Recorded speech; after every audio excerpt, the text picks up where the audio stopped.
আসসালামু আলাইকুম বন্ধুরা, কেমন আছেন সবাই? আশা করি সবাই ভালো আছেন, সুস্থ আছেন। আলহামদুলিল্লাহ আমরাও খুব ভালো আছি, সুস্থ আছি। সোনালী রান্নাঘর অ্যান্ড ব্লগ চ্যানেলে আপনাদের প্রত্যেকে স্বাগত জানাই। আজকে শবে বরাত, আর আমি শবে বরাত স্পেশাল একটা হালুয়া বানিয়েছি, সেটা হচ্ছে ডিমের হালুয়া, যেটা কিন্তু খুব কম সময়ে একদম পারফেক্টভাবে একদম ঝরঝরা মিহিদানার মতন সুন্দরভাবে হালুয়াটা রেডি হয়ে যায়। তো হালুয়ার লুকটা দেখেই বুঝতে পারছেন যে কতটা সুন্দর হয়েছে। আর এইভাবে হালুয়া বানাতে গেলে কিন্তু অবশ্যই আমার রেসিপিটা একটু ফলো করবেন, প্রথম থেকে শেষ পর্যন্ত দেখার চেষ্টা করবেন, তাহলেই কিন্তু আমার মতো আপনারাও কিন্তু সুন্দর হালুয়া তৈরি করে নিতে পারবেন। আর এটা মুখে দিতেই মিলিয়ে যায়, খেতে কিন্তু দুর্দান্ত স্বাদের হয়। তো চলুন দেখে নেওয়া যাক আজকের হালুয়া রেসিপি। তো ডিমের হালুয়া রেসিপি তৈরি করার জন্য প্রথমেই যেটা লাগবে সেটা হচ্ছে ডিম। তো প্রথমে আমি এখানে 15টা ডিম নিয়ে নিয়েছি। 15টা ডিমের আমি তৈরি করব, তার জন্য কিন্তু 15টা ডিমের জন্য 500 দুধ লাগবে। আপনারা যদি বেশি ডিমের তৈরি করেন তাহলে বেশি পরিমাণে দুধটা নিয়ে নেবেন। আর আমি একদম ফুল ক্রিমের দুধটাই নিয়েছি, ব্যবহার করেছি। তো এটা দেখতেই পাচ্ছেন আমি ডিমগুলো ভেঙে নিচ্ছি। তো একে একে সবগুলো ডিম আমি ভেঙে নিয়েছি, তারপরেই কিন্তু আপনাদের সঙ্গে দেখিয়ে শেয়ার করেছি। সবগুলো ভেঙে দেখানো সম্ভব নয়, তাই দুটো ভেঙে নিলাম। তারপরে কিন্তু 15টা ডিম আমি ভেঙে নিয়েছি। তারপরে একটা হ্যান্ড উইকের সাহায্যে একদম ভালোভাবে এটাকে বিট করে নিতে হবে। তো দেখতেই পাচ্ছেন ডিমটাকে একদম সুন্দরভাবে ফেটিয়ে নিচ্ছি আমি। আর শুধু ডিমটাকে যদি এভাবে ফেটান তাহলে কিন্তু কোনো রকমের লামস থাকবে না, আর ডিমের হালুয়াটা দারুণ হবে। তো তার জন্য প্রথমে শুধু ডিমটাকেই ভালোভাবে ফাটিয়ে নেবেন। ডিমটা যখন ফেনা ফেনা ভাব চলে আসবে, দেখুন ফেনা ফেনা ভাব চলে এসেছে। আর এই পর্যায়ে কিন্তু এখন আমি দুধটা অ্যাড করে দেবো। তো ভালোভাবে কিন্তু ডিমটাকে আগে ফেটিয়ে নেবেন, তারপর দুধটা অ্যাড করবেন, তাহলেই কিন্তু হালুয়াটা পারফেক্ট হবে। তো দেখতেই পেলেন আমি ফেনা ফেনা ভাব হলো, তারপরেই কিন্তু দুধটা অ্যাড করে দিলাম। তারপরে আমি এখন আবারও ভালোভাবে ফেটে নিয়েছি, আর দুধ ডিমের কালারটা একদম চেঞ্জ হয়ে গেছে। এখন চিনিটা অ্যাড করে দিলাম। আমি 15টা ডিমের জন্য কিন্তু 1.5 বাটি চিনি নিয়েছি। আপনারা যদি একই বাটিতে মেজারমেন্ট করে দেন তাহলে কিন্তু পারফেক্টভাবে হয়ে যায়। খুব বেশি মিষ্টিও হবে না, খুব বেশি ফিকাও হবে না, পারফেক্ট হবে। তো চিনিটাকে ভালোভাবে গুলে নিলাম। আর এখন আমি এর মধ্যে দিয়ে দিব একটু কালার না হলে কিন্তু আমাকে ভালো লাগে না। তো আমার যারা রেসিপি দেখে তারা কিন্তু সবাই জানো যে আমি একটু কালারফুল জিনিস খেতে পছন্দ করি, তার জন্য কিন্তু আমি একটু কালার অ্যাড করে দিলাম। তোমরা চাইলে কিন্তু কালার না দিয়েও তৈরি করে নিতে পারো। দেওয়ার পরে কিন্তু আমি অনবরত নেড়ে সুন্দর করে ফেটে নিলাম। আর এখন আমি এর মধ্যে অ্যাড করে দেবো 2টা এলাচ আর তেজপাতা, যাতে করে খুব সুন্দর একটা ফ্লেভার আসবে। আর এটা যখন হালুয়াটা যখন হয়ে যাবে তখন কিন্তু এটা তুলে ফেলে দেবো, যাতে মুখে না পড়ে, তার জন্য।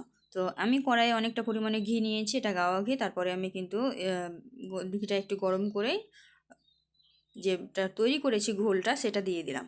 ডিম আর দুধের সেই মিশ্রণটা তৈরি করেছিলাম সেটা দিয়ে দিলাম। দিয়ে কিন্তু অনবরত নাড়াচাড়া করতে হবে। যে কোনো হালুয়াতেই দেখবেন হালুয়া মানেই কিন্তু নাড়াচাড়া করতে হবে। তো পরিশ্রম করতে হবে, নাড়াচাড়া করতেই হবে। তো অনবরত নাড়াচাড়া না করলে কিন্তু তলায় লেগে যাবে বা দানা দানা হবে না।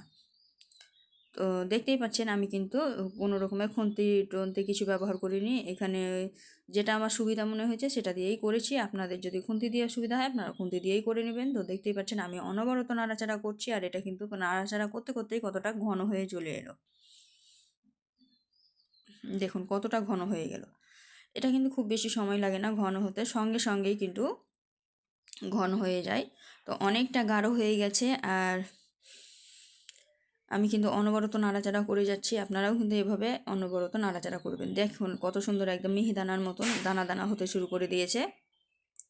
তো এরকমভাবেই যদি আপনারা আমার টিপস ফলো করে তৈরি করেন তাহলে কিন্তু আপনাদেরটাও কিন্তু এরকমভাবেই হবে। তো হালুয়াটা কিন্তু পারফেক্টভাবে রেডি হতে শুরু করে দিয়েছে। দেখুন একদম মিহিদানার মতো দানা দানা হতে শুরু করেছে, আর জলটা বেরিয়ে আসছে। এই জলটা যতক্ষণ না শুকিয়ে যাবে ততক্ষণ পর্যন্ত আমাদেরকে নাড়াচাড়া করে কিন্তু হালুয়াটা তৈরি করে নিতে হবে। জল থাকলে কিন্তু হবে না, জলটা যাতে শুকিয়ে যায় তাহলেই কিন্তু টেস্টি লাগবে। তো এখন আমি এর উপর থেকে ছড়িয়ে দিচ্ছি বাদাম। আপনারা চাইলে কিন্তু এখানে অনেক কিছুই ব্যবহার করতে পারেন, বাদাম, কিশমিশ, নারকেল। তো আমি ওইসব কিছু দিইনি, আমি শুধুমাত্র এই বাদামটাই দিয়েছি, দিয়ে কিন্তু নাড়াচাড়া করে নিচ্ছি। অনবরত নাড়াচাড়া করতে করতে দেখুন জলটা কিন্তু অনেকটাই টেনে নিয়েছে, অনেকটা জল টেনে নিয়েছে। আর হালুয়ার টেক্সচারটা দেখুন কত সুন্দর হচ্ছে, একদম দানা দানা হচ্ছে আর কত সুন্দর লাগছে দেখতে। তো এভাবেই কিন্তু আপনারাও তৈরি করে নেবেন। অনেকেই কিন্তু ডিমের হালুয়া খেতে চায় না, সবাই বলেন নাকি ডিমের বাজে স্মেল আসে, কিন্তু এভাবে যদি তৈরি করেন তাহলে কিন্তু একটুও স্মেল আসবে না, সুন্দর একদম হালুয়া মুখে দিলেই মিলিয়ে যাবে আর বুঝতেই পারবে না যে এটা ডিম দিয়ে তৈরি হয়েছে, এতটা টেস্টি হয়। তো আমাকে তো খুব ভালো লাগে ডিমের হালুয়া খেতে, আপনাদেরকে কাকে কাকে ভালো লাগে একটু কমেন্টে জানাবেন, আর কে কীভাবে তৈরি করেন সেটাও কিন্তু কমেন্টে জানাতে ভুলবেন না, আর আমার রেসিপিটা আপনাদেরকে কেমন লাগলো সেটাও কমেন্টে জানাবেন। আর যদি ভালো লেগে থাকে অবশ্যই লাইক শেয়ার কমেন্ট করে আমার পাশে থাকবেন। তো দেখতেই পাচ্ছেন হালুয়াটা কিন্তু পারফেক্টভাবে আমার রেডি হয়ে গেল, একটুও জল নেই, সুন্দরভাবে হয়ে গেছে, একদম দানাদার হয়েছে। আমি একটু বাটি চামচে করে তুলে আপনাদেরকে দেখাচ্ছি যে এটা কেমন হয়েছে, কতটা সফট হয়েছে আর কতটা দানাদার হয়েছে। এই দেখুন, কাছ থেকে দেখুন। এখন আমি একটা বাটিতে পরিবেশন করছি, একদম গরম গরম অবস্থায় আমি একটা বাটিতে পরিবেশন করে নিয়েছি। দেখেই কিন্তু জিভে জল চলে আসবে, এতটা টেস্টি হয় খেতে এই হালুয়াটা, যে খাবে সেই প্রশংসা করবে। আর শবে বরাতে যদি ডিমের হালুয়া না করে থাকেন তাহলে জানবেন যে কিছুই করেননি। ডিমের হালুয়াই মেন, আমার কাছে তো ডিমের হালুয়াই পারফেক্ট হয়, কারণ আমাকে ডিমের হালুয়া খেতেও ভালো লাগে, দেখতেও ভালো লাগে আর বানাতেও ভালো লাগে। তো আপনাদের কার কার ভালো লাগে একটু কমেন্টে জানিয়ে দেবেন। তো ডিমের হালুয়াটা কার কার ভালো লাগলো একটু কমেন্টে জানাবেন। আজকের ভিডিওটা কিন্তু এর থেকে বড় করব না, আজকের ভিডিওটা এই পর্যন্ত। দেখা হবে এই ধরনের আরও নিত্য নতুন রেসিপি নিয়ে পরবর্তী ভিডিওতে। তো ততক্ষণ সবাই ভালো থাকবেন, সুস্থ থাকবেন আর আমার জন্য একটু দোয়া করবেন। খোদা হাফিজ।